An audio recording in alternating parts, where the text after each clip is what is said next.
All right, welcome to another exciting episode of Acceptable Accuracy. Not just another exciting episode, but the new year. So, welcome 2026. This is our first episode of the year, and we're actually going to kick it off with a great episode about something that of a competition that I didn't even get to participate in. We have two guests. My name is Tyler. We have our co-hosts.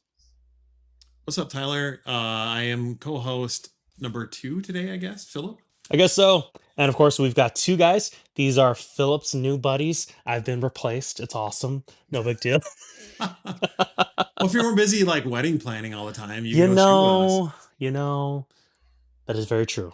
But well, I'm just as also saving for wedding as well. But hey, that's besides the point. But yeah, so we've got two guests today. So Casey and Jeffrey. Casey, can you introduce yourself and tell us a little bit about yourself? Yeah, my name's Casey, and I got into shooting. I was always tangentially around it growing up, but I never really got involved until probably about 3 years ago when I figured that if I was going to carry a pistol, I need to be proficient with it, and started doing some smaller events at Southern Michigan.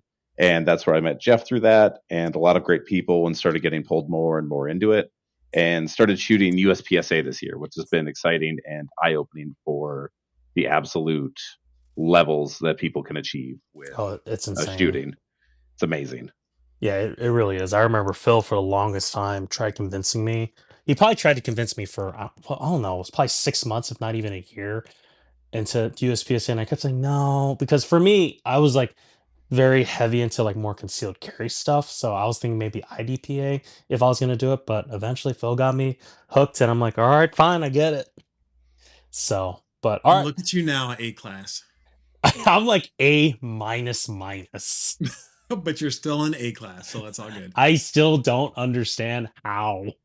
I guess I just too good of classifiers.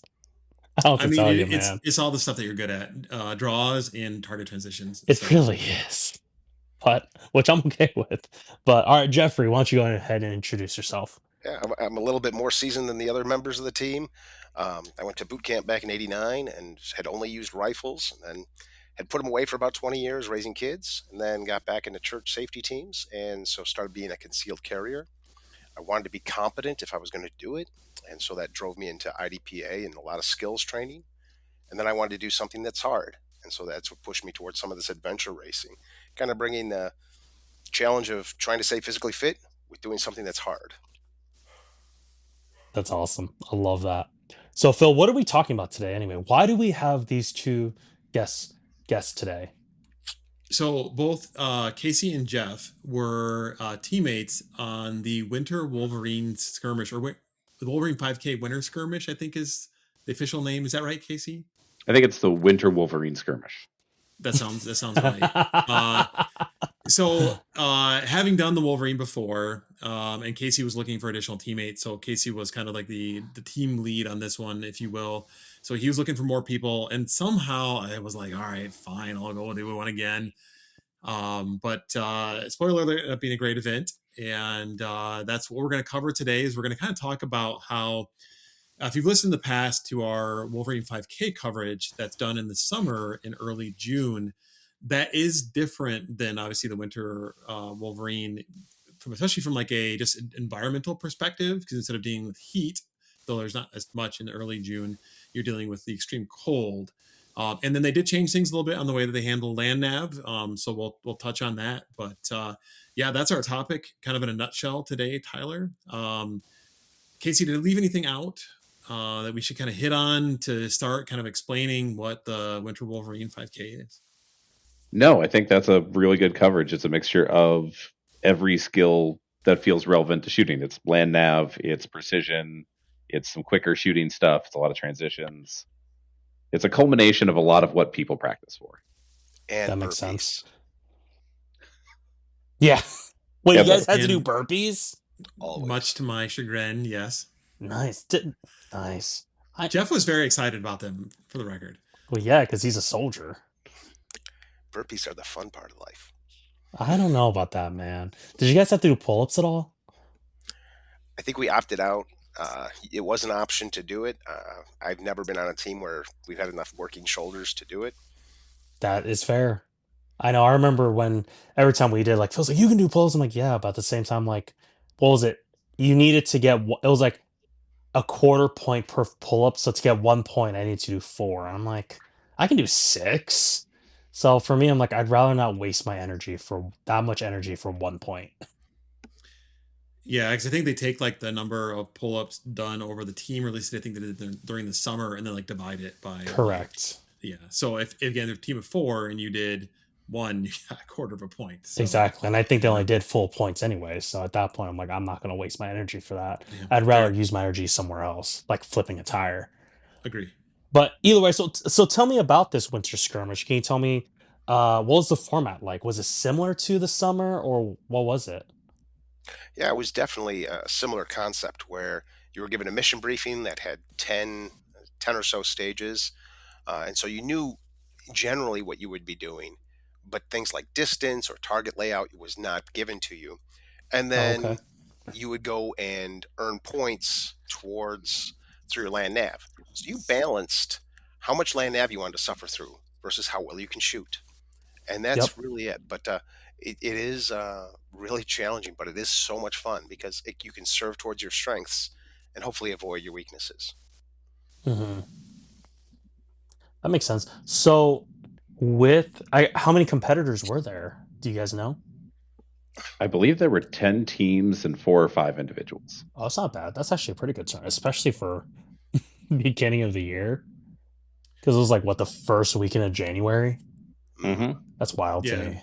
exactly. And if you think about shooting traditionally, especially if you're thinking like USPSA, IDPA, those kind of more like practical pistol sports, practical shooting sports, they're typically done like spring to fall, and not done during the winter. So Hmm.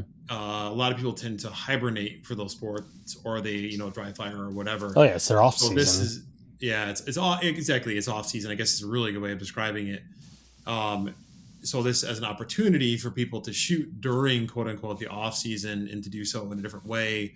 I think that's the reason why I decided to shoot this match, was because I had shot matches in the snow before, but I had not done anything this physically intensive while shooting stages. Obviously land nav and then all the physicality and required for those stages in the winter before. And you always kind of ask yourself, and we were talking in the pre-show a little bit, and I guess what Jeff was saying earlier, kind of do hard things, right? So Hmm. you kind of wonder, like, hey, how's my equipment going to perform? How am I going to perform when it's cold outside? So for me, that was the big draw. Hmm.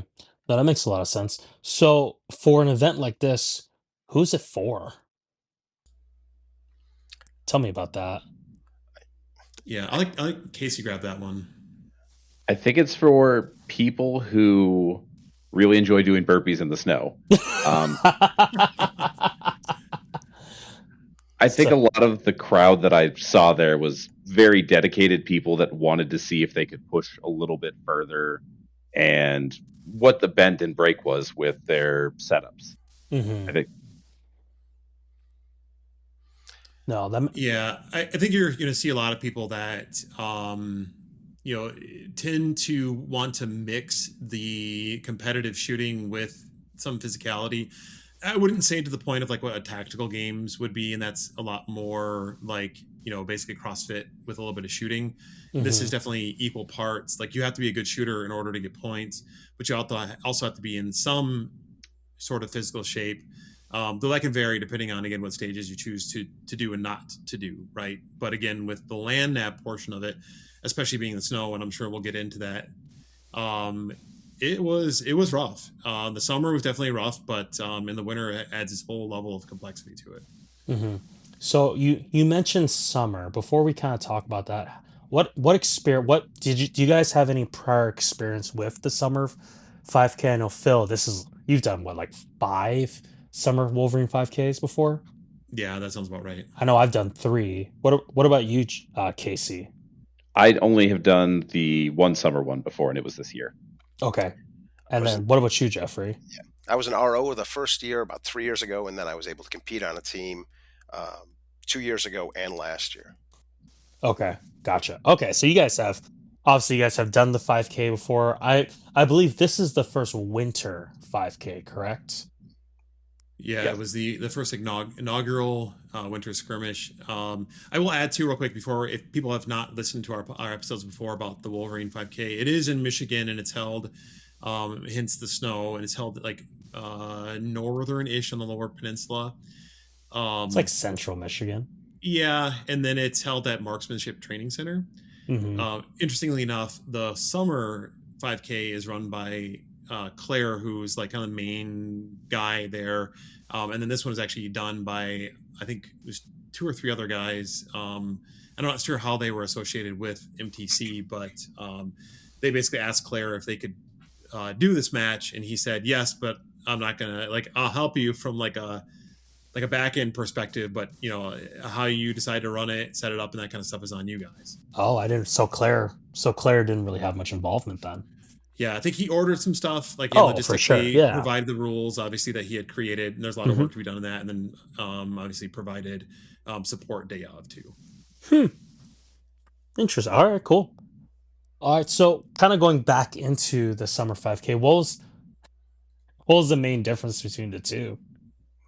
The cold and 18 Yeah, inches. I figured. Did you say 18 inches? Back in the land nav course, we routinely were in 18 inches. Oh man, that's wild. And I guess So on the was it just? west end, it was waist deep. That is insane. So I mean, tell me about that environmental difference. Like you have cold versus the heat. Like what? How? Man, like what was harder? I guess One thing that worked to our advantage is you could follow previous people's trails. So that actually we is a really good point. we intentionally sat back a little to start our land nav a bit later so we could hopefully take advantage of it. But it also worked to our detriment because then we were ambushed. They had enemy forces out there who were sitting waiting on the trails, and they caught us. And then we had to turn around and run back 200 meters and then start from that That point. is that is so funny. Wow. Oh no, it was not funny. Well, on my end, the guy who didn't do it, I think it's hilarious. I was just talking to my coworker about daylight savings time and how he was like, "Is it the good?" Like the next one's like, "Is that the good one?" I'm like, "To me, it is." And he looked at me, he's like, "Yeah, you're not the one with two kids under 3." I'm like, still good to me right now because I like the extra hour at night. But that's fair. So, and then, so tell me about, like, of course, being in the cold, it's a lot harder. You're probably in like, what I guess, tell me about your gear comparing the two. Like, I know for me, like, I mean, Phil is more of a minimalist anyway when it comes to gear, and I tend to be more of like, I want to get as much as I possibly can and still be able to move around. So I was already pretty warm, and I would wear like a very breathable shirt and call it a day. So other than that, like what was kind of the differences between your gear compared to the summer to the winter 5K? I'll start with you, Casey. I think the biggest difference was obviously layers on layers on layers. In the Mm-hmm. summer 5K, when you get hot, you just take a drink of water, you try and air out a little bit. But in the winter, you're facing being too hot and too cold and sweating through your gear and all that sweat freezing. So Mm-hmm. I used merino wool base layers, and then I had some insulated pants that I wore. The outer layer of those was cotton, which turned out to be a mistake because when that gets wet, you have no insulating capability. Mm-hmm. And then I wore a flannel shirt, like a thick flannel shirt over the top of that, and then just a synthetic cap. And Mm-hmm. the biggest piece of gear I wish I would have brought was a raincoat Oh because yeah. Ooh. once we got into those pines and the snow started falling down on you, you were warm enough that you would melt the snow and then it would freeze onto you. And so I had chunks of ice just hanging off me by the end of that. Oh dude. And then It's the other, interesting. Sorry, go okay, ahead. I was just gonna make a comment about the raincoat real quick. I actually brought a raincoat with me because I was like, my thought was if I can get my layers decent enough, I want something to break the wind. But I didn't even think about it from like a perspective of avoiding being drenched by the snow that was going to melt on you. That's something that again, I think I had it in my bag with me. Now I'm looking back, maybe should have put it on. It's a really smart move. I picked my rucksack, picked up 5 pounds of wet during the land nav course. Wow. With with your, I know you guys were. Did you guys do recreational or hardcore this year? Wreck. Recreational. Okay, was it very similar in the case of like with that you just had to wear a just a rucksack, like you didn't need like carriers, etc. Yeah, It's a 45-pound ruck versus Got 25 pound, and you can put your armor in your ruck. That's right. In the summer you didn't need to. You just needed the weight. I forgot about that. Okay. And then so what about you, Jeff? How's like your gear kind of different from the summer to winter? Um, Definitely layers like the guys shared. I wore running tights underneath my shorts, which was great. I Oh yeah. regret that I did not bring extra boots because they were just soaked from the outside in and inside out. So even Oh changing dang. socks did not help me.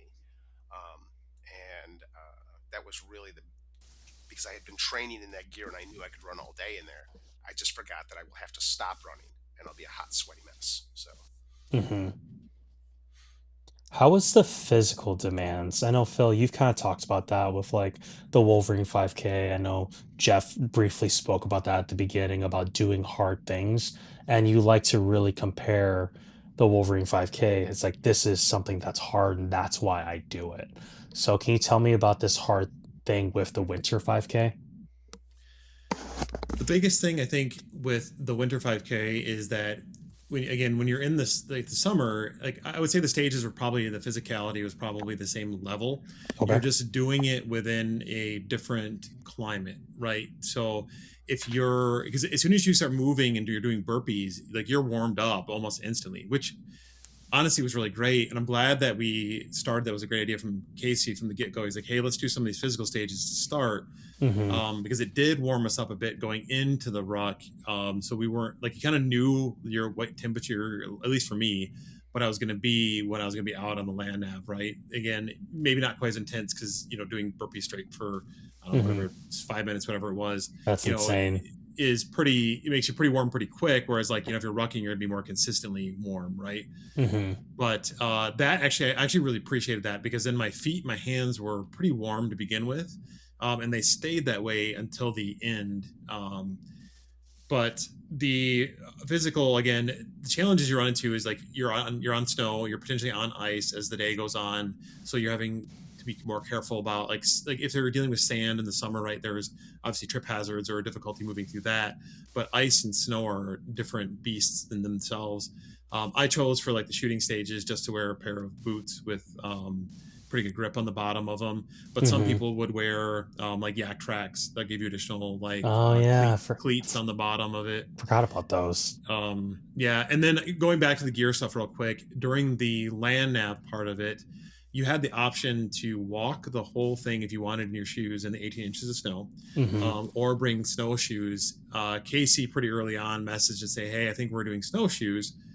That ended up being the best decision probably of the day, and it probably was the most critical piece of equipment on the land nav itself. We had people later on offering like money to like buy our snowshoes off of us for teams that did not have snowshoes on. For those who have Um, no idea what snowshoes are, what are snowshoes? yeah, so real quick, they're basically it's like how you describe it, but flotation the pads idea for is your if you're feet.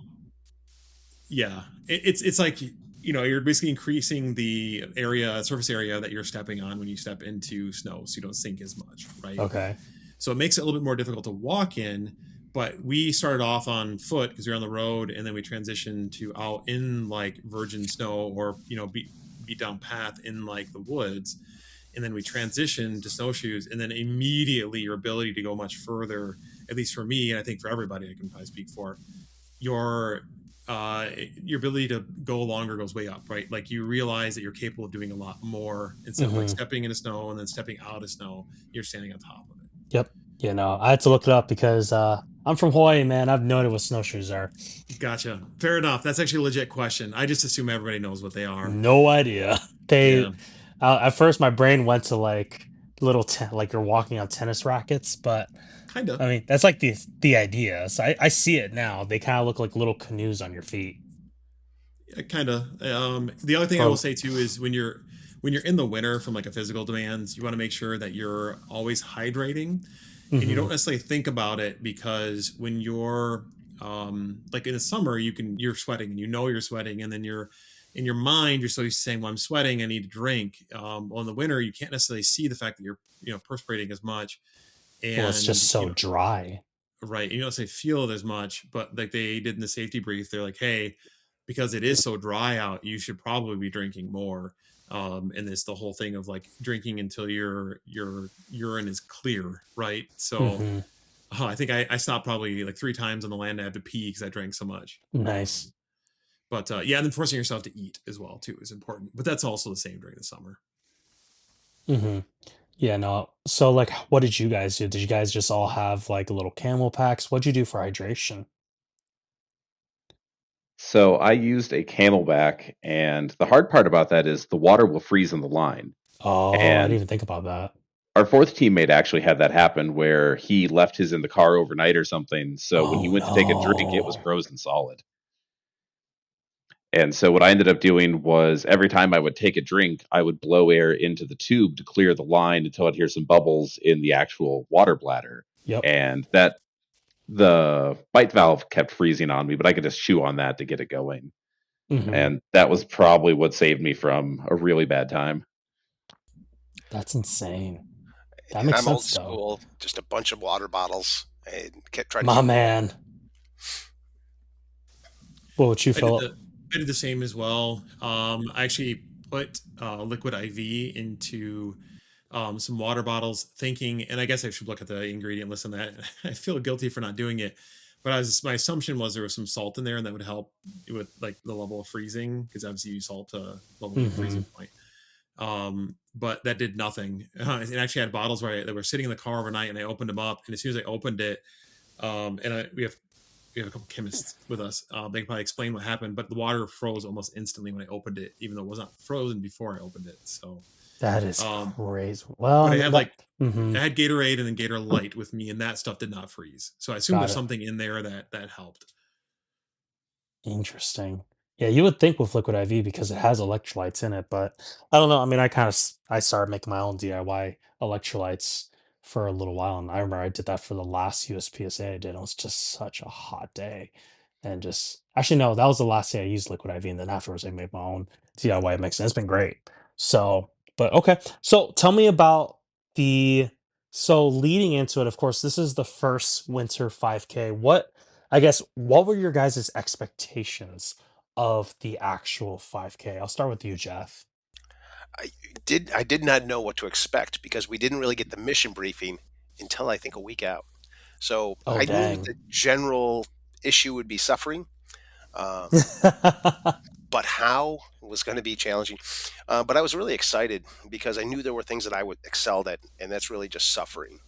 I'm pretty good at that Hmm. one. I'm not a good long range shooter, but I can do burpees, and My man. that works out, and I can land nav. Hmm. What about you, Casey? I also was not sure what to expect. They actually did a really cool little game with it where they had a few Instagram accounts that would post snippets. And Okay. I remember the one for General Volkov, the main bad guy of the whole thing, was like, "You wanted to test your limits, we will push you." And that made me pretty anxious going into it. What would you, Philip?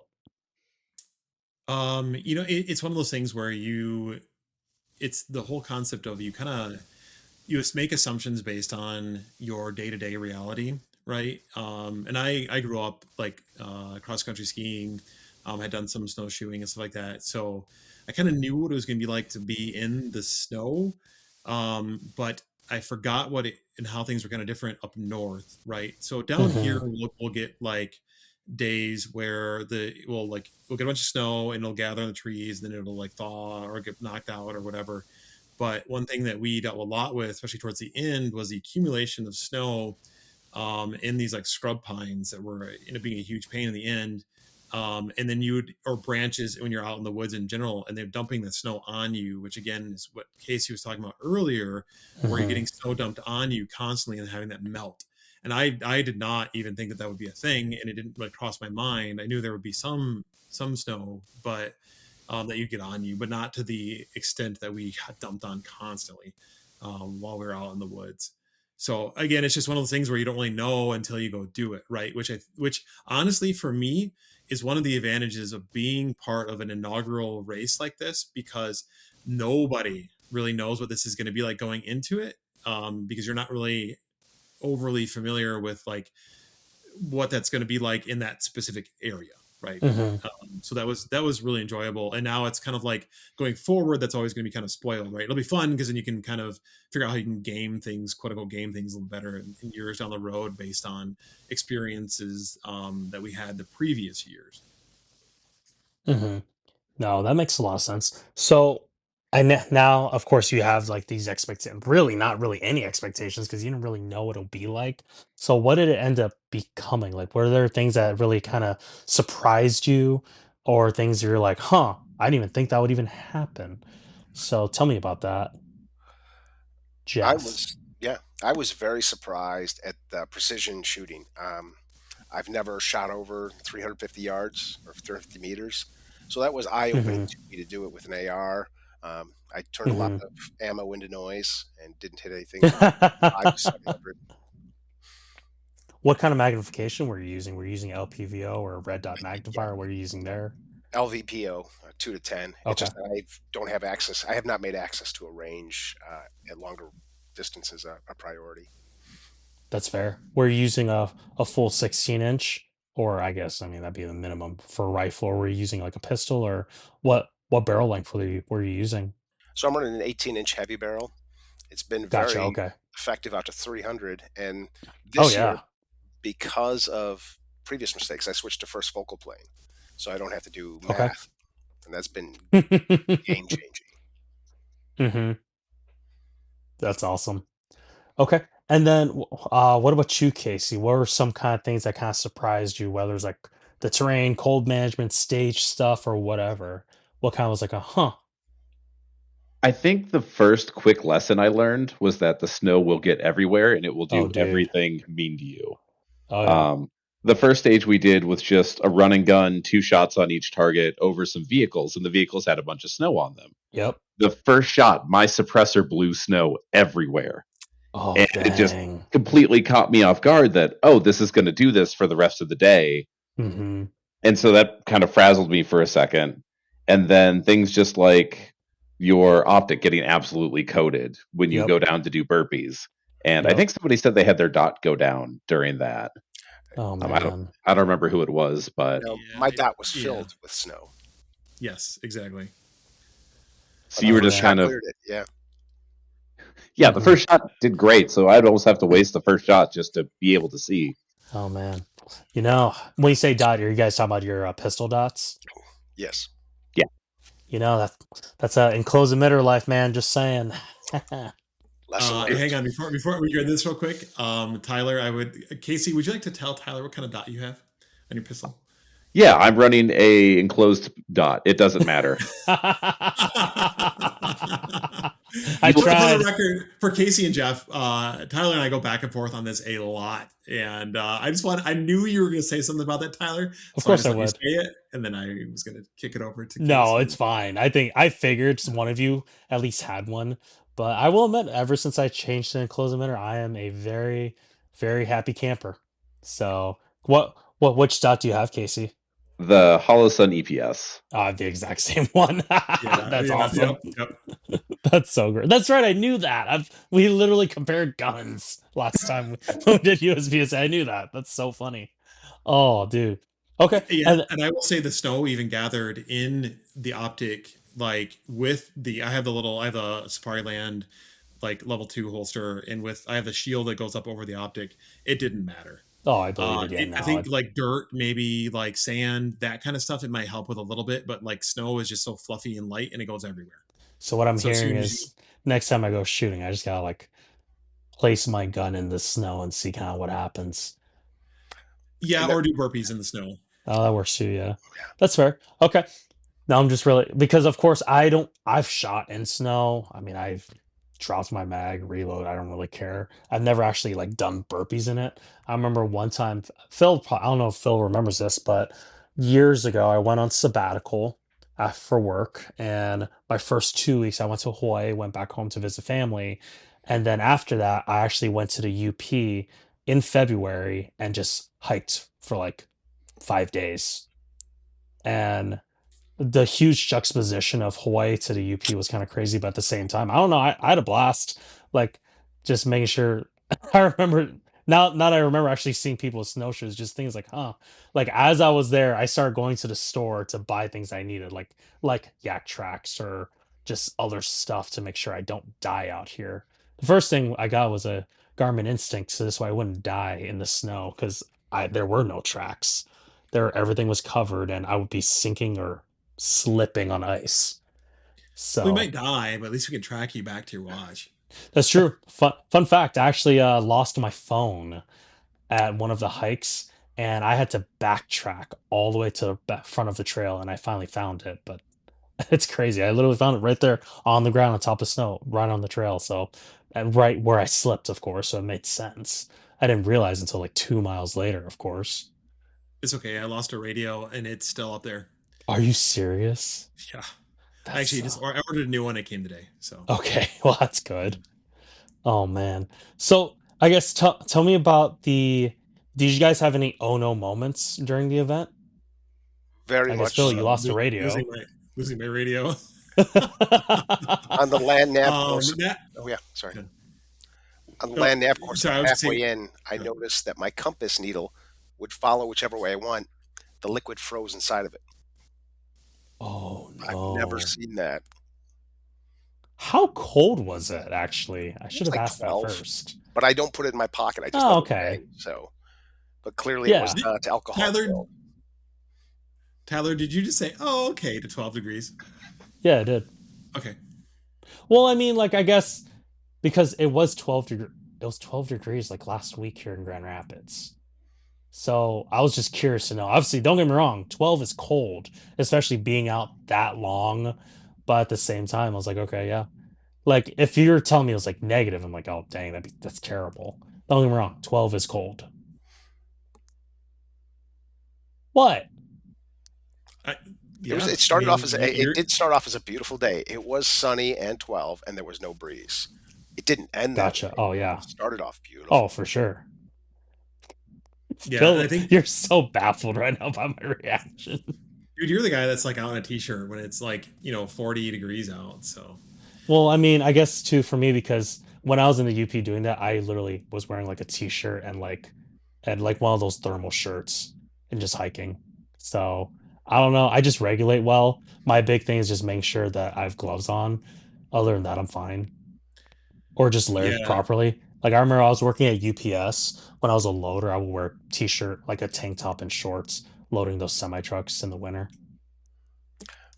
And the issue, and I think it was Phil had started with that, was you're just getting wet, and so your gear's getting wet, and so layering has a different game when you're wet, when your gear's wet. Yeah, that sucks. Just getting wet. That's no fun, especially if like your shoes are all covered and your socks. I mean, wet socks are just a pain. Wet feet, especially hiking. Oh, the That was my biggest. oh no moment. Yeah. My feet yeah. getting wet and starting to form blisters, and I Oh, knew that that sucks. my boots are soaked. I can change socks, but they're going to soak through in 5 minutes. Mm-hmm. The biggest oh no for me was my I brought one pair of shooting gloves and I should have brought two. Mm, Or I should have switched out of my shooting gloves for the ruck into just like regular, wet winter gloves. But I found that the shooting gloves that I had actually were doing a decent job of regulating my hands during the shooting stages. And I was like, oh, they'll be pretty good for the ruck. But they got soaked and they were fine when they were on me and warm. But then I took them off at one point when we got back to camp to swap out of our ruck stuff into our shooting things. And then they got cold real quick. I tried to put them back on and my hands froze. And it that was, sucks. and for the rest of the time that we were there shooting, I could not get them warm. And kind of like we are talking about the pre-show a little bit, like my right thumb, right-handed, is like it's probably like 95% back now at this point, but I couldn't like feel it at all, which is something that you don't like. You go out in the cold and like, oh, my hands are cold, and you go back inside. But in that case where there's no going inside, and I was using hand warmers and everything, and I could not get the heat back in my hands. Dang. Unfortunately, I don't have the circulation like you do, Tyler. So What did you use my electronic hand heaters I got you last year? I was so worried about losing them that I didn't, which is probably a good thing because I lost my radio, and that That's was a fair. I will admit I kind of forgot I got those, but my fiance was given electronic hand warmers as well for Christmas this year, so nice. my brain just went to that. Yeah, I almost borrowed them, but either way. But so you, of course, you have like these like moments. Like, tell me about. Let's kind of flip that. Tell me about good moments. Like, what were some high moments, whether a stage that went well, or just moments of just solid decision making? I think the best decision that we started with was a good game plan of don't go out onto the course first. And I Mm-hmm. think that set the stage for a lot of really good events. And we started doing really well with like the physicality, and everybody was responding really well to it. So I think we had a lot of momentum going into the land nav part. And So So tell me about that. Did you say that you got to pick when you did the land nav? yep, for the summer, the way it works is they'll give you a designated time, I remember and that. the goal is to do it as quickly as possible. The way Hmm. they had the point system for this one was you're allowed up to 4 hours on the land nav course. I think Yep. they gave us like 15, 16 points, and they said get as many as you can. And then you also get extra points for every minute you're out there. And Got it. so it was how quickly can you stack up those points and use that time effectively to encourage people to be out there and do it. And Hmm. it was you were 4 hours were allowed, and you had to start anytime by noon. Got it. And I think a lot of people had the mindset of let's go do the really hard part first and get the Just land nav get out of it the out. way. Hmm. The group that was next to us, I was talking to them afterwards. They did the land nav and then they did 2 stages because they were so tired from it. Oh, exactly. I feel like I'd rather get a lot of the stages done just because for me, I'm exhausted. I don't, you kind of want to like manage your energy well as too. And like, you're just going to be so exhausted. And at the same time too, like you're out there to do the shooting events. At least that'd be me. So like, Hmm. I don't want to use up all my time doing land nav and only getting 2 or 3 stages done out of, I don't know how many stages are there? Like eight, nine, I 10. think I think 10. there were Then yeah, so for me, I'm Case. like, I'd rather get as much of my shooting done as I can because that's why I'm out there. I can land nav anytime I want. yeah, Yeah. exactly. And I felt bad for them because they did 2 stages and they were just so tired. They were done. They had no physicality left in them. Hmm. And that's exactly how we felt when we got back from the land nav course. We were done. How many stages did you guys end up doing? It was 5, right? I Sounds. believe so, yeah. Yeah. What was your I'm not sure. favorite stage, Phil? Man, that's a tough one. I'm a the stages that they do is always they're always really interesting, and they kind of did a spin on all of them this year. The first stage we did was one of those stages where you like I would call it almost like a warm up stage a little bit, Hmm. where each Burpees? no each team member like ran the course of fire, and then they like added your score up after the fact. But it was a pretty straightforward stage, and you basically ran into it was blind-ish, but you ran into and we were actually the first person to do this stage. Um, but you ran into like an area where they had 3 cars that you had to shoot from behind. Casey and I had the advantage of being tall kings, and we were able to shoot over the vehicles, which I think was a huge advantage. That's so funny. I'll be curious to hear Jeff's thoughts in a second here. Um, but it was basically like 3 targets, 3 still targets, and then shooting each of the targets twice with your rifle, moving and doing the same thing again, moving again, repeating that, and then at the end of it, you had 1 target that was left that you had engaged with your pistol with 2 shots in order to complete the whole thing.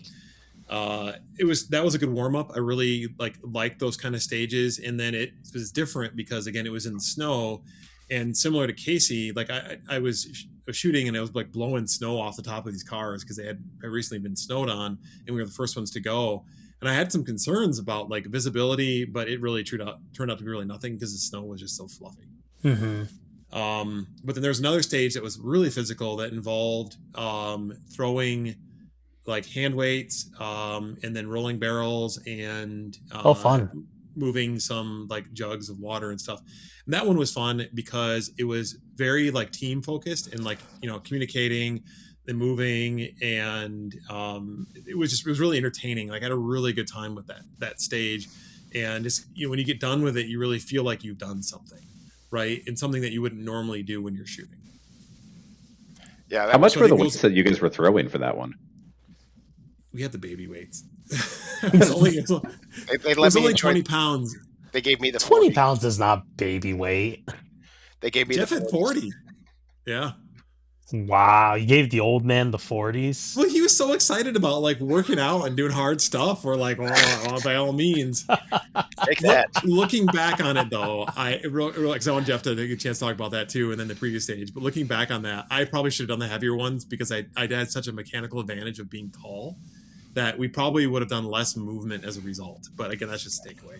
So anyway, Jeff, I'm kind of curious your thoughts. Yeah, no, that was my favorite one because it was stuff I had not practiced on it. Was throwing a 40-pound dumbbell as far as you can, and then every time you stopped, you had to do 5 air squats, and then you got to throw it again, and then you took a shot at the next one, and that was entertaining at best. But then when you got up to the pistol stage, the other 3 guys had jerry cans. I had a round disc that I had to pick up off the snow, and that was so sad. dang. I didn't know that. On it. But that's why I loved it, because it was just, it's miserable. You can't whine. You just grind. You were so in the military. I love it. I love this so much. Oh, man. What about you, Casey? What was a stage highlight for you? I think my favorite stage was there were 2 sets of barrels, and you'd take 2 shots from each position, look over at the rest of the team, move up 5 yards, and repeat that. Gotcha. And then we had 2 people that were playing medic that went and applied tourniquets to a dummy that they had sitting out there, and they had to haul him back while the other 2 people put down covering fire. And they actually threw a little smoke grenade out there. Oh, nice. And the cool part for that was I was actually in the middle of that smoke. So I really couldn't see anything, but that was just cool to have an extra layer. Mm-hmm. That is really cool. You're never going to get that anywhere else. No. I actually got a little too excited when they were suppressing fire, and I tried mag dumping on them from the closest range. And the RO was really cool. He was like, I get it. So they only took a point off for us. And, oh, that's not bad at all. no, totally worth it. Oh, totally. So Phil, did you have to put a tourniquet on? Is that what I'm hearing?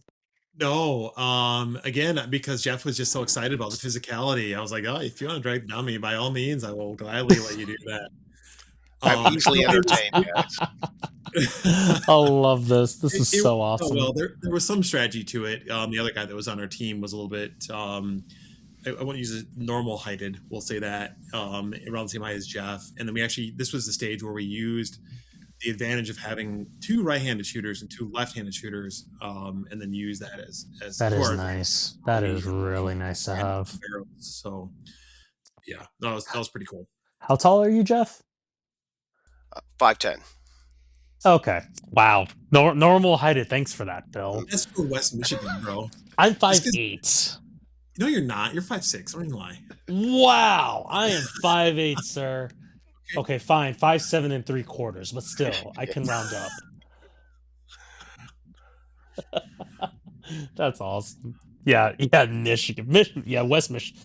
All you Michiganders, it's 6 feet out here, man. Whatever. I am the average height in Hawaii. I'm just saying, but whatever.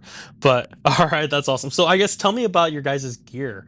Tell me about what worked well. I know you guys kind of talked about your clothes, and I know Casey, you talked about dude, it'd be nice if I had my rain jacket. But footwear wise, did you guys just all wear boots? Is that what I'm hearing? Yeah, I ran garment boots with merino wool socks. Same as always. Race. Nice. Okay. And then what about your guys' weapon setup? I kind of heard, obviously, Casey, you've got, I think you just had, a Glock 19 or Glock 17? M&P. Same thing. Oh, you're an M&P guy. Oh, man. All these M&P guys. Yeah, whatever. You and your M&P or your EPS, whatever. Whatever. What am I thinking? Did you shoot a Glock before? Or was it always an M&P at USPSA? I just upgraded to a full-size M&P. So I've been shooting a compact M&P for all those. Okay, man. Maybe I was thinking about somebody else. That or I just wasn't really paying that much attention. My bad. But You've been all right, focusing on your own game or something. I guess, man. I mean, I think that was my first like USPSA after hitting A class. So a part of me was like, "Don't you mess this up." That's like what was in my brain the whole time. It's so funny because for me, I'm like, when I was like unclassified, I didn't care. D is like, sure. C is like, okay. B is like, yeah, this is fun. A, I'm like, what the crap? How did this even happen? So I don't know. I'm gonna The whatever. pressure of wearing the crown, bro, and you I gotta like, guess, yeah, but it's so yeah. weird because like almost like everyone else in our squad's a better shooter to me, and yet I'm a higher class. It makes no sense to me. It makes absolutely no sense to me, but whatever. I guess I just got lucky with the classifiers. But either way, that doesn't really matter. So I guess weapon setup wise, what about your rifle, Casey? What'd you have for that?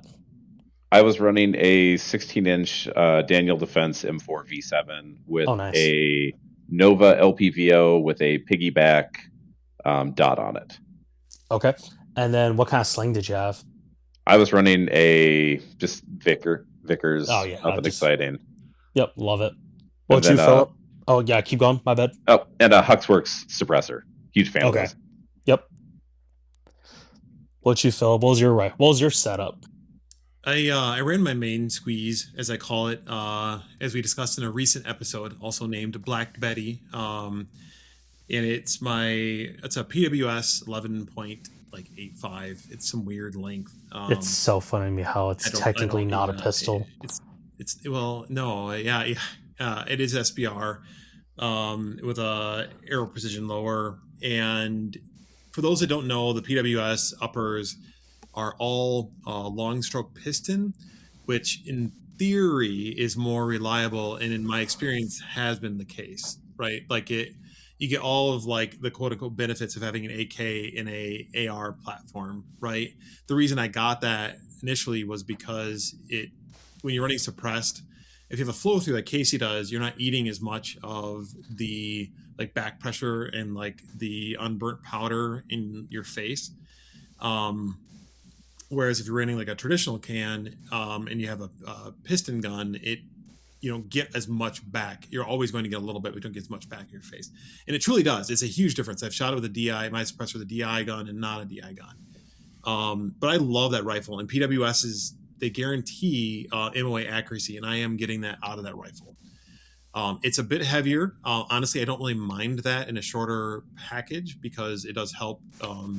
5.56 really doesn't recoil a lot, but at least helps you get back on target a little bit quicker. Mm-hmm. Had zero issues with that rifle. I moving and I left my gun lube at the old house, so I didn't have time to get it when I was like, oh crap. So whatever lube it was on from last few times I shot it was just fine. It didn't matter. It ran just fine. And then I ran my M&P competitor. Also had no issues with that other than getting snow in the optic, which again, you just shoot at that if your first shot and it blows it right out. So it wasn't a huge deal. Mm-hmm. And then Magpul sling. And again, we talked about the Safariland holster, which all that stuff ran really well. I did have a new rifle at this match, a Live Free Armory 6.5 Creedmoor, That's right. which we used on a couple of the stages. And it the one stage, which is we had to shoot a 3-inch plate at 200 yards off, and you couldn't go prone. You had to do off of like a sitting. Like I think when we got there, and later in the day, I think we found out that only like 4 out of like I don't know how many 100-something competitors had hit it, which is pretty tough. But later on in the day, we used it some of the longer range stuff, and once I got kind of things dialed in, it ran really well. And then that one has a it's like 4.5 to 27 scope on it, and I ran it at Mm-hmm. 15. So Mm-hmm. Did you use that digital Garmin wrist watch I thing, dope I chart did thing? I did, and that was actually a really I 100% would run that again.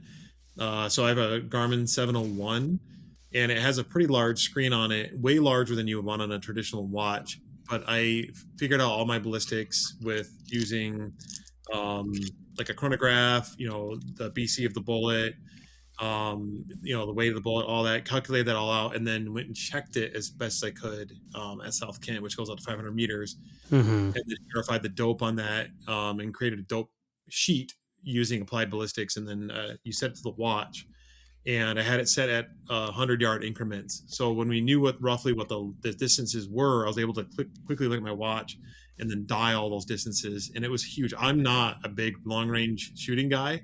I like shooting it long range, and I may start doing more of it. But that was huge. It was able to get once I kind of got dialed in, I was able to really start hitting targets at long range. Hmm. 10 out of 10 would recommend one if you don't have one already. Amazon was fire selling them for a while because I don't think they're manufacturing anymore. I think it's been replaced with the 901. But I think I got it for like $180. So Hmm. That's awesome. probably way more than people wanted to know, but definitely a huge advantage Was versus having just a printed out dope card. Oh, totally.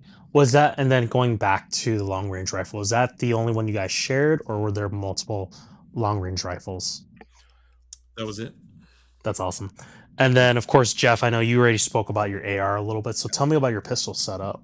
So I use a Canic Rival. It's my third Canic. Nice. I run all day, every day, and Nice. I've never had an issue with it.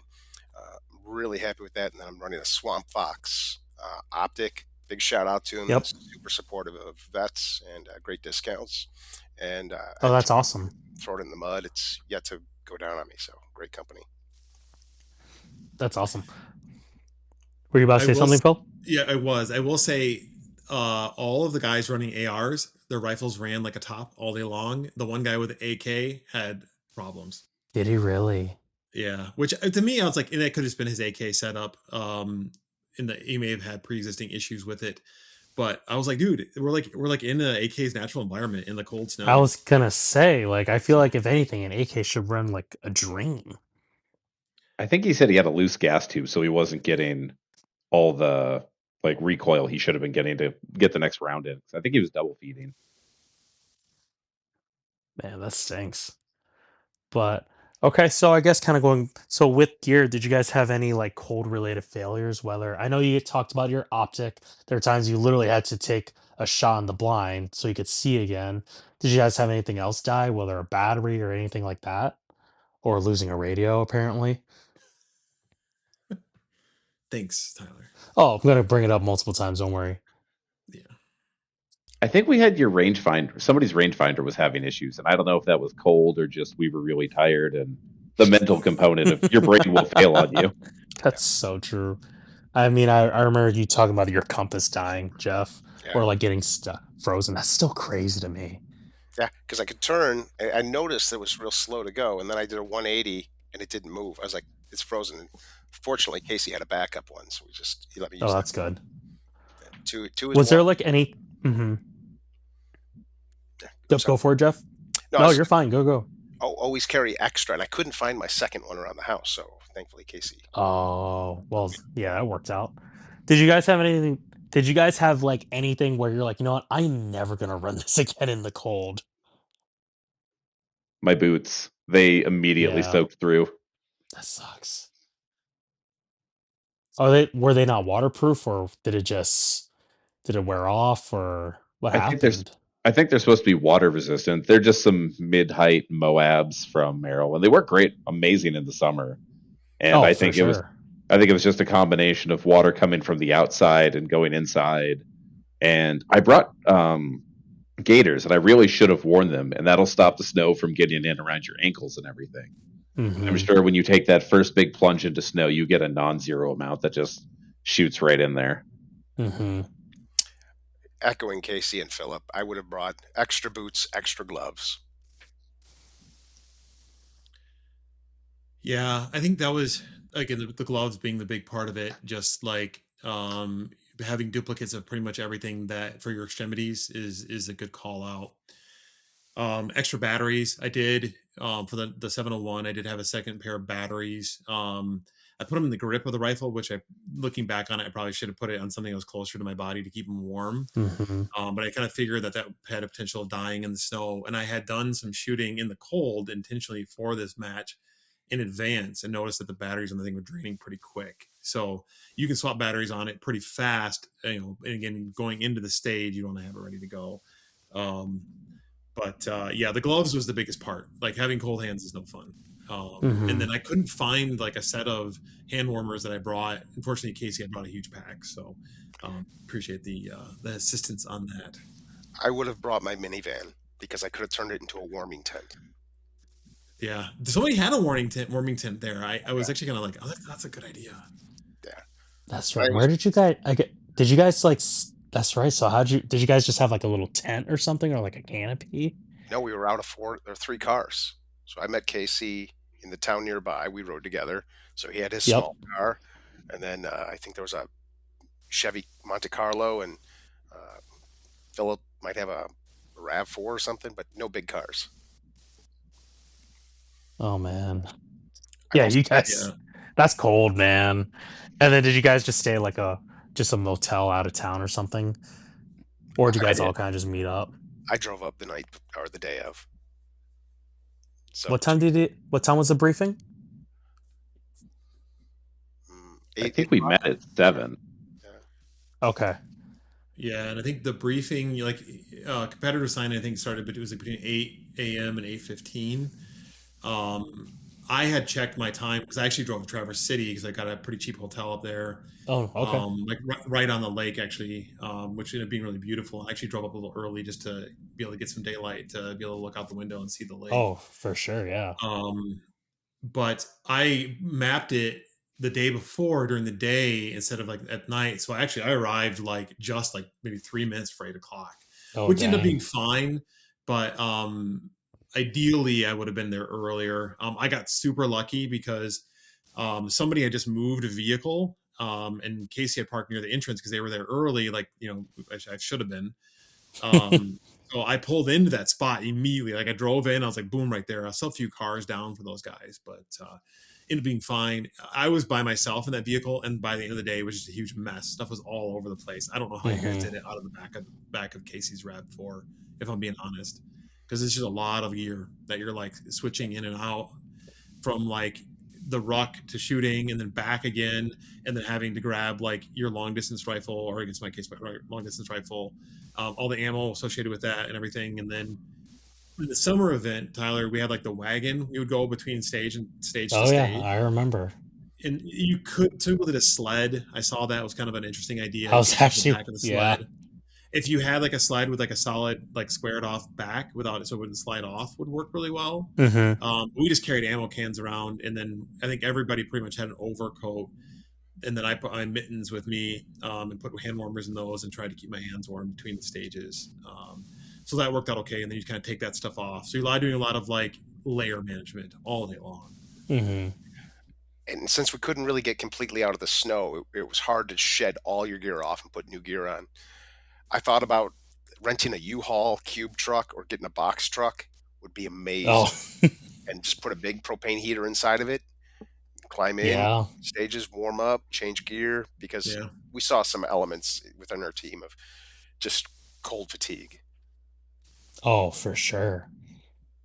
Yeah, no, cold fatigue. That's no fun at all. Once again, like yeah, 12 degrees, cold, rucking, shooting, hands going numb, like getting drenched. That's just and really no way to warm up well or reset. That's just sucks. That's no fun at all. The So, one of the things I think we should probably hit on would be things that did work out really well from a gear perspective.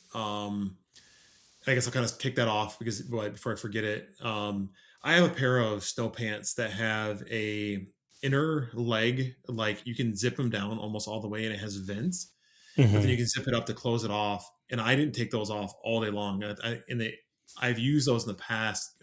Casey and I shot a two gun earlier in January, or sorry, in December, and I wore those as well. And noticed that because of that vents, it really did a good job regulating heat for my legs. 100% would run those again. And then they had not gaiters, but they had like a bungee like leg like system that went like over like the ends of my boots. And actually later on the day, I'm stuffing it inside my boots. That was huge. 100% would run those again. I've had those. I don't even know what brand they are. I've got them for like 25 years, and mhm. they're like super old, but they held up super well. Dude, Maybe I'll that's do like almost as old as me. yeah. maybe I'll do like a gear video and I'll pull the tag off it and find out what brand they were. That was a big deal. The boots that I ran were a pair of Limbs LEMS out of Colorado is where the company's out of, and I'll definitely give them a shout out. But my wife had sealed them with mink oil, and I maybe not this month, but last month she had sealed them, and I didn't have any water issues in the boots, and the feet eventually at the end of the day did get cold, but I ran a pair of right socks, which if you're familiar with those, their whole guarantee is to help out with like blisters and stuff. So Casey, I'd be curious if you try some next year if that would help you or not. Everyone's different, obviously. I wore those underneath a pair of wool socks, and it wasn't until we stopped for the day where my feet finally got like cold. So those are kind of the two big wins that I would definitely run those again 100%. But again, I would probably switch into a heavier boot later in the day as the sun was going down. So I guess I'd be curious from the other guys, like what equipment did you have, not like shooting equipment wise, but that definitely worked out really well. I had some merino wool base layers that my legs never got cold at any one point during the day, so that was really nice. And my compass was from Sun Company. It's a pro site, and it didn't freeze, which is absolutely amazing. Huge fan of that. That was the lifesaver, I think, for the day. And then Hmm. Jeff, what hand warmer did you have that Zippo one? Because that looked amazing. So worked out really well for me was my gun belt. I went to a stacked AR holder so I could put two in a sandwich, and it was really nice because I could lay on my stomach and swap mags. And since I wasn't running a chest rig today for this match, I could do that. And then a dump pouch because I was willing to take the extra second and put drop mags in there as opposed to scooping them up out of the snow or looking for them. What was the hand warmer you had, like the catalytic one? Because that looked Nice. really warm. Yeah, no, it's a old school Zippo catalytic heater. You just fill it up with white gas and light it, and that starts the catalyst or the catalytic reaction. And it stays warm 6 to 8 hours. And it's so hot that you have to kind of move it around pockets, but just a game changer in keeping your hands warm throughout the day. Oh, and they're dirt Oh, cheap. that would have been I think that they're would have 10. been clutch. I'm buying one right now. The one thing that like I did not even intend to do, but I actually had a set of two sets of hand warmers during like the beginning of the day and then during the ruck, and I forgot that I had a pair of them in my pockets in my snow pants, and those actually ended up being like obviously in the front of my legs, where I personally tend to get like tight after a long time. But and I didn't really even realize that they were there because it wasn't like overly hot because it was going through, obviously the snow pants to the heavy pants I had underneath, and then finally to my legs. But that after I got done the day, I noticed my legs actually felt really great. So as a result, it kind of kept those muscles warm the entire day, and I just didn't have leg issues like they'll get tight after a while in that specific spot. So 100% would do that again. Just put those in there, help the muscles stay warm. Keep them like almost hot the entire day long, so that they don't like lock up or start to get pain or whatever, or feel like overly strained. That was a big deal. And that was unintentional for sure, but it was in the end. I was like, man, that's great. Yep.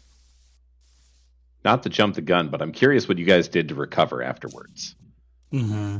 I got the flu. That sucks, man. Worse. Very, very sad. Yeah, no kidding. I feel like that's definitely going around right now. Yeah. How you feeling now? I'm going to try to go to the office tomorrow. I may work from home, but I've had a fever for 2 days, and I was a bit Oof. concerned that it was rhabdomyosis at first. I was like, "Ooh, am I that old?" But no, it's past. Yeah. What would you, Phil? What'd you have to do to recover? I remember Um, I remember seeing you the next day. You were like smoked.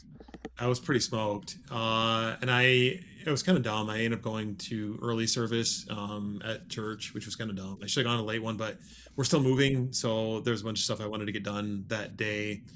Um, so I ended up like taking a quick nap in the afternoon, and then I think by Monday I felt pretty good. Again, other than my thumb just being like losing feeling in that was pretty messed up. Uh, what is it? I think Jeff said wait until Tuesday. Hmm. So which we're at today, and I could feel it. I felt very like the next day my body felt very used, but in a good way. You know, like when you have a good workout or a good hike or good whatever, you're like, I used my muscles, my body, and it feels like it feels great, right? Like you feel like you did something productive. But then like today I definitely woke up and I was like definitely feeling it in my back again, getting a little older, but not nearly as bad as I thought it would be. Again, I like I said to talk about this, I wore my weight distributed just because my known back issues when we did the ruck. And I think that was a huge deal and a big lesson learned years ago for the 5K, just to make sure that that weight is distributed because of the back issues I have. Yeah, I that will makes sense. shout out Hill People gear. The pack I'm using absolutely disappears on your back. It puts all the weight right into your hips. It is phenomenal. Cannot recommend them enough.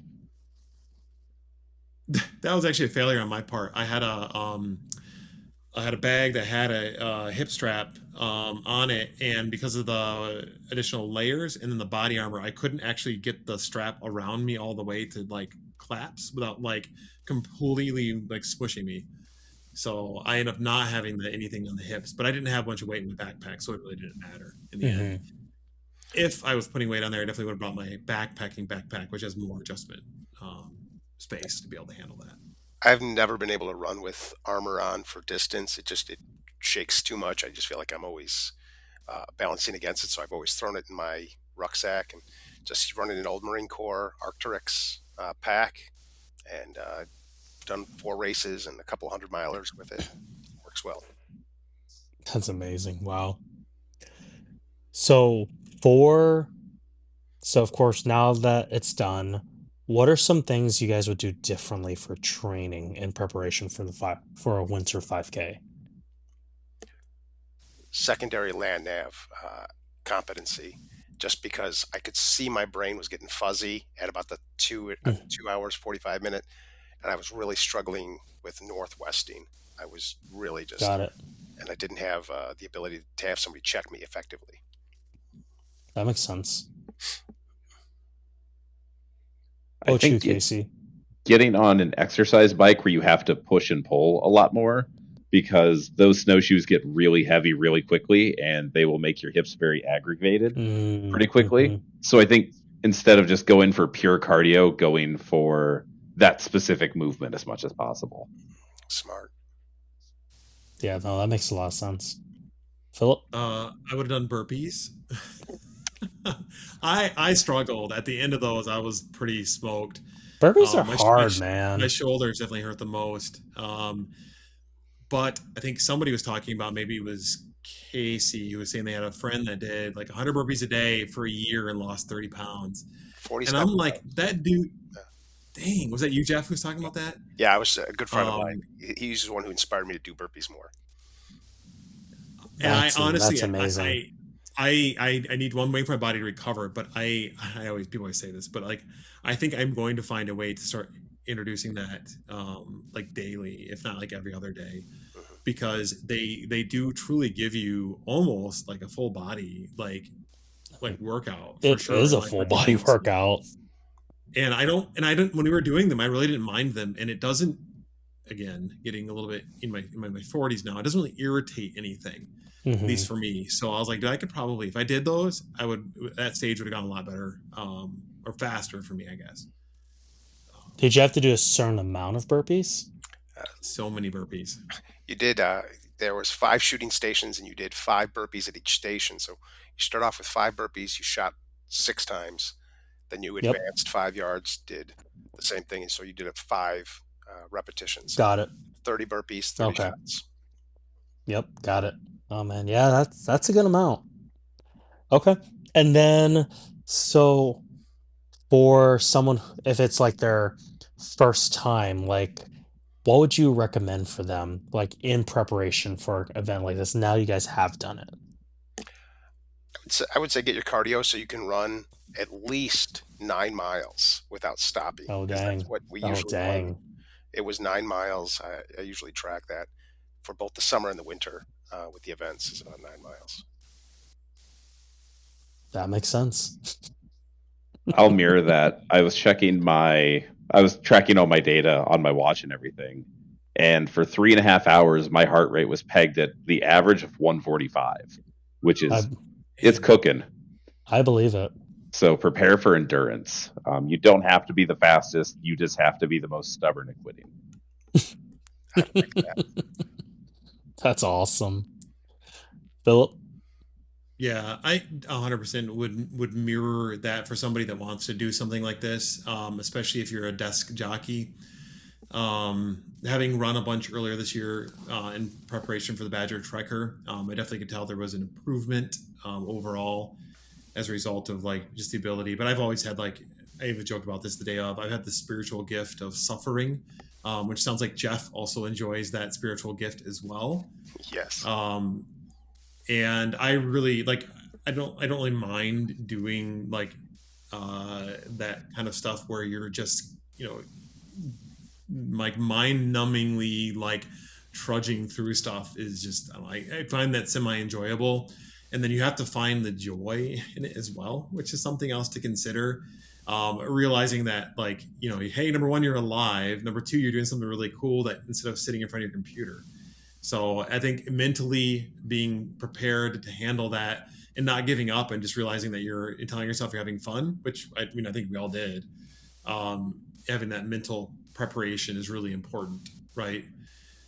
From a skill set perspective, safety again always number one. Making sure because you're doing some weird stuff like on these stages that you wouldn't normally do, and making sure you're always aware of where your muzzle's at all times, right? So that's like a baseline, duh. But and then knowing what the Wolverine 5K has done in the past, knowing what the facilities are at MTC and what they're going to kind of ask of you to do, and then Hmm. preparing your kind of your skill set around that, right? And like filling in the gaps where you're less familiar with certain shooting styles as it may be, super important as well. And they're always And looking again, for especially ROs. yeah, yep, And I mean, you can learn a lot just by watching others suffer. Hmm. Yeah. yep. And then like again for me, something I just skill set I don't have is the ability to land nav. And watching Jeff do so well at it, kind of like it was very inspiring. So something Hmm. that is on my list. I have no idea when I'm going to figure out time to do that. But When you're something done should be moving. so much stuff after that, Tyler. I know, Phil. I Yeah. know. I'm kidding. Yep. But you can't call an artillery if you can't call a grid point.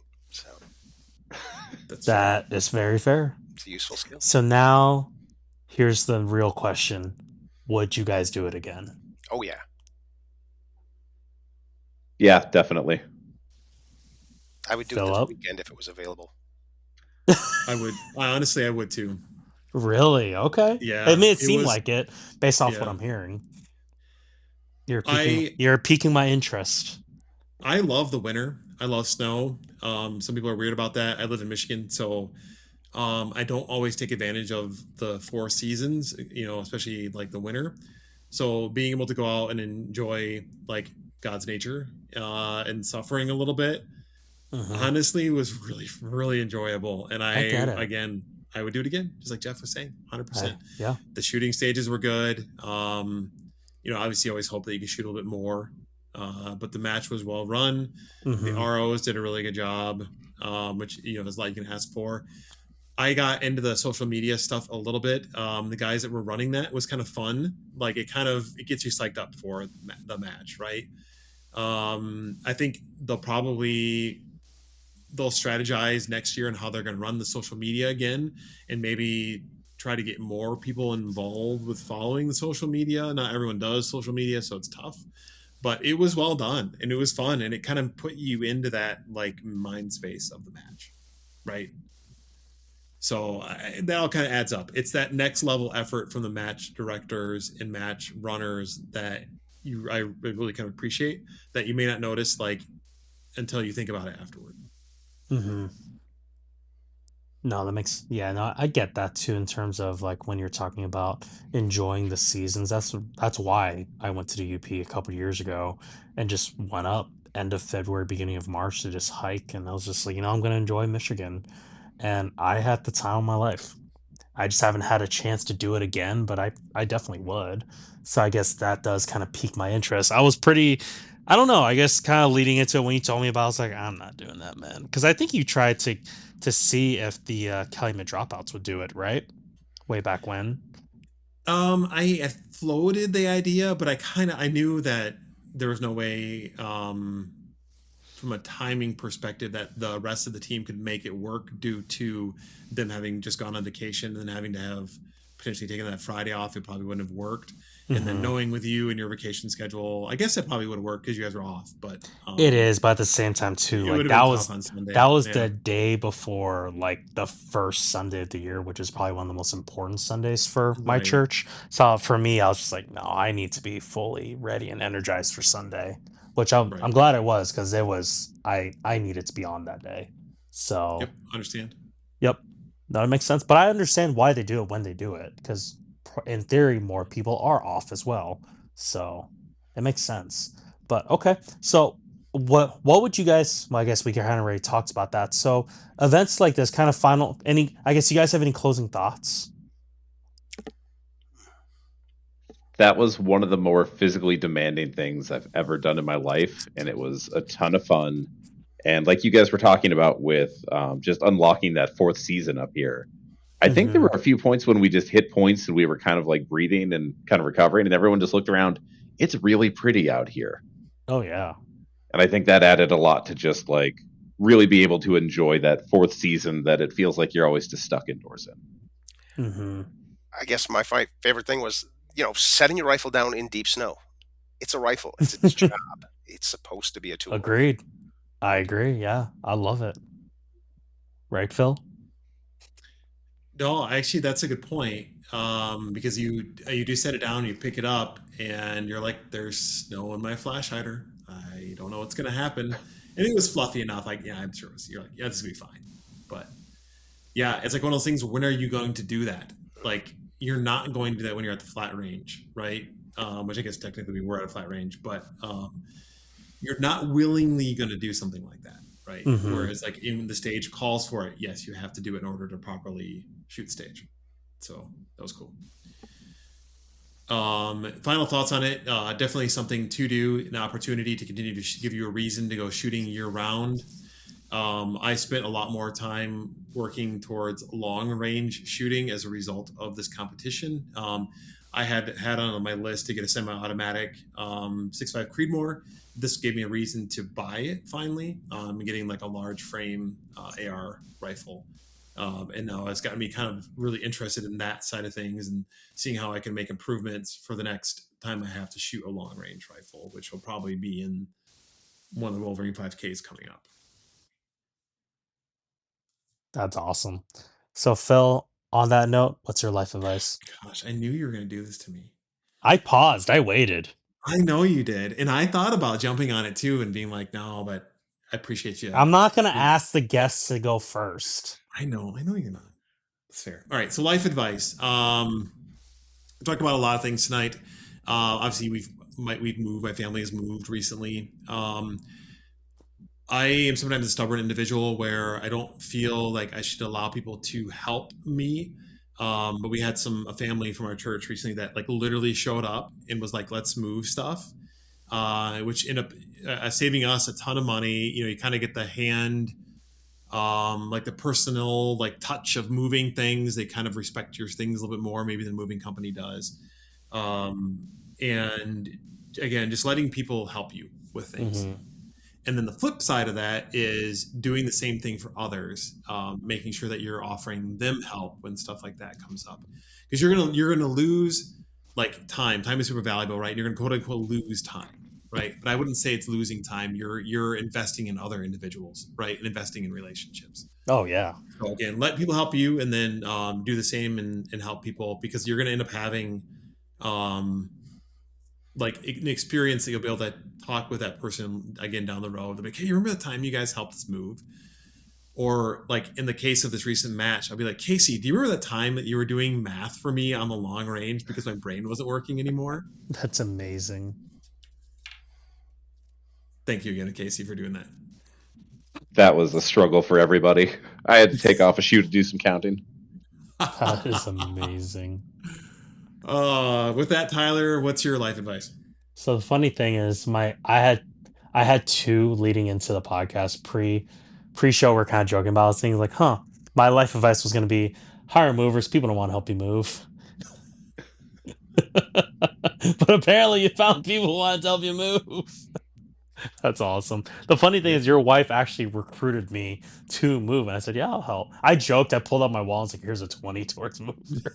I was joking. I was like, I was more than happy to help, but then I'm glad to hear because I obviously you gave me a tour of your new home, and it literally hit me today, like 2 hours ago. Like, wait a minute, how'd you guys move? Yeah. It did not occur to me like it actually happens. I was like, wait a minute, I was asked to help move. What happened? So I'm really happy for you, man. So my life advice is something that my mentor taught me years ago, and it's that it is, of course, I'm not a parent, and but I feel like for most parents, like their goal is to raise children to become adults that they actually like. But not all adults, not all parents are going to let their children go, but ultimately it's not their responsibility to do that. It is our responsibility, as the Bible says, to therefore shall a man leave his mother and father and cleave to his wife, and they shall become one. It is our responsibility to become the adults, leave that nest, and do our own thing. If they don't like it, that's on them. So my advice is sometimes you just have to do the hard decision and learning how to choose guilt over resentment. It's good. It's really good. Casey, what you got, man? So when I was in high school, I played sports really consistently throughout that, weightlifting and everything. And then once I got out of being forced to do it, it felt like I just Mm-hmm. completely stopped. And I stopped for about probably closer to 15 years. And this last year, I said, I'm going to get back in the gym and start pushing again. And the Wolverine was actually one of the big motivations for that. And just getting back into physicality, and you will push yourself physically, you'll push yourself mentally much more. And Mm-hmm. then you'll see these really big, scary things and say, I don't know if I can do that, but I'm going to try. And you will be amazed how far you can actually push yourself time after time after time and keep growing past, oh, that's terrifying, to load up 225 on the bench and be able to try it. Oh And yeah. you will just slowly and systemically keep pushing your boundaries in every aspect of life. And it is absolutely worth doing because it is hard, and that's what makes it great. I love it. What about you, Jeff? What's your dad or life advice for us today? Do more burpees.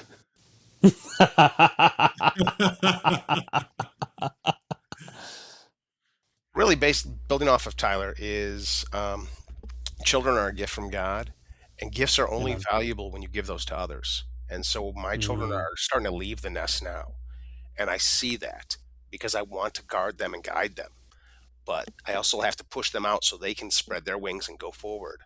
And then the other advice I had is apologize often. As a parent, if yeah, I'm stubborn and I won't give in, I'm going to make kids who are stubborn, and that's not going to work. that's awesome. I'd Phil, you want to close us out? Yeah, we'll do. Everyone, thanks for listening to another episode of the Acceptable Accuracy Podcast. A special thanks to our guests today, Casey and Jeff, who were fantastic teammates. I met Jeff the day of the match, and by the end of the day, well, pretty early on, I got some really good respect for his skill set and his outlook in life. Casey had already known pretty well and was just kind of this really cool dude who was like, "Hey, let's just do stuff." And I was like, "All right, sounds awesome to me," and I always appreciate that. So again, special thanks to our guest Tyler. Thanks for hosting and running the episode today. Oh, 100%. Appreciate it. And for those who are interested, go ahead, make sure that you like, subscribe, and comment. We're on all kinds of social medias. So one of these days, Tyler's going to put a huge effort into doing regular posts again. Right, Tyler? Oh yeah, totally. Email us, podcast at acceptableaccuracy.com. Tell me if I missed anything else, Tyler. What's a like, subscribe, comment, Yeah, let email? all the good stuff. Yeah, email us at podcast@acceptableaccuracy.com. I believe you literally just said that, I but did. my bad. I had a brain fart completely. But thank you so much for listening, and we will see you in the next episode. Bye, everybody.